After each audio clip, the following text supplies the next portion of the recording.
أعوذ بالله من الشيطان الرجيم. ما كان للنبي والذين آمنوا أن يستغفروا للمشركين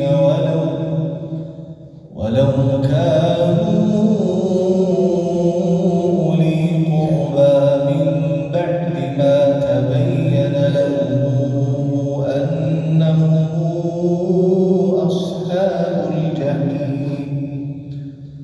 وما كان استغفار إبراهيم لأبيه إلا عن موعدة وعدها إياه فلما تبين له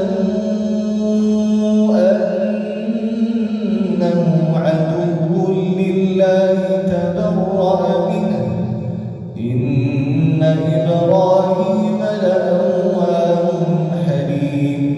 وما كان الله ليضل قوما